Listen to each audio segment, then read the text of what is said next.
William Inge was an American playwright and novelist of the 20th century. He was born in the small town of Independence, Kansas. He was born into a big family, being the youngest of 5 children. His pursuit for the arts began at an early age, when he was in school. While growing up, he didn't have a lot of friends of his age because he thought he couldn't fit in with the older kids. At age 7, he recited his first monologue, and this is where all began, since he loved hearing the audience's reaction.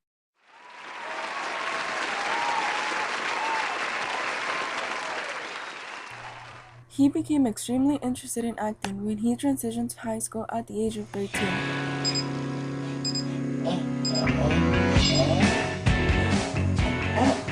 Oh, jeepers creepers, morning already.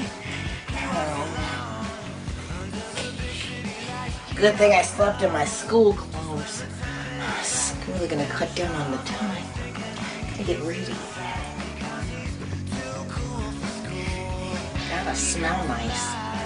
When the sun goes down, he gets it right.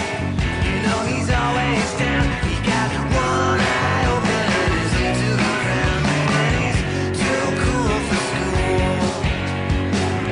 He's an operator. He's a real... When Inge was in high school, he was mostly surrounded by women. Not that kind of woman. Most likely, these kind of women. Years later, he attended the University of Kansas in 1930 and earned a Bachelor's of Arts degree in Speech and Drama in 1935. In college, he followed the same pattern, acting in many productions in the university. After college, he worked in several jobs before getting his master's degree. He worked at anything that was available, including news announcer and high school teacher.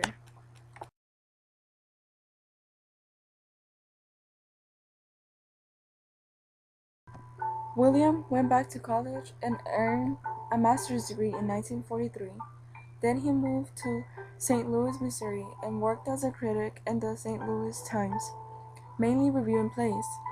He decided to do an article dedicated to Tennessee Williams, who had had a major success with his play, The Glass Menagerie. The young critic became a close friend with Tennessee during an interview. In fact, he had a huge influence on Inge in becoming a playwright. Go, go, go, go!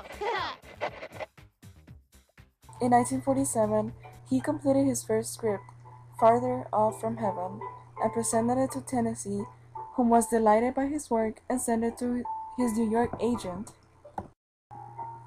From there, he began to write multiple plays, such as Picnic and The Dark at the Top of the Stairs.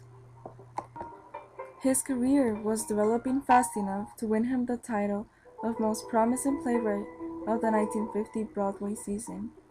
His second play was such a success since it was presented 190 times on Broadway.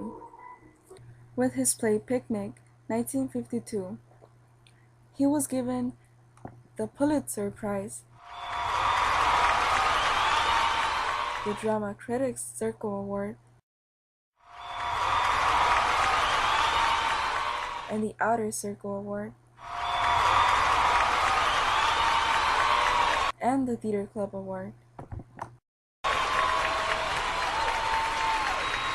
During the late 1940s, he would soon find himself addicted to alcohol. He became a heavy drinker and had to attend meetings to fight his anxiety. It would take him a while to recognize that he was going down the wrong path. He knew he had a problem with drinking and wanted to leave it aside because of his career. William tried to rely on playwriting to forget about his addiction, but his plays were not successful in the market. This made him go into a deep depression. He stopped writing for a cool while and decided that he was a failure once again. He left New York in search for a new beginning in Hollywood.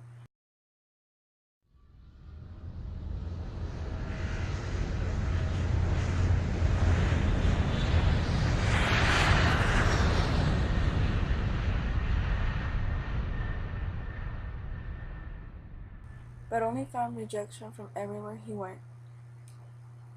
On June 10, 1973, William Inge saw no reason for living and took his life at his home in the Hollywood Hills.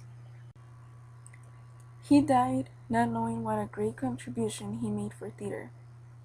His legacy still remains today, and most of his plays are still played in small theaters.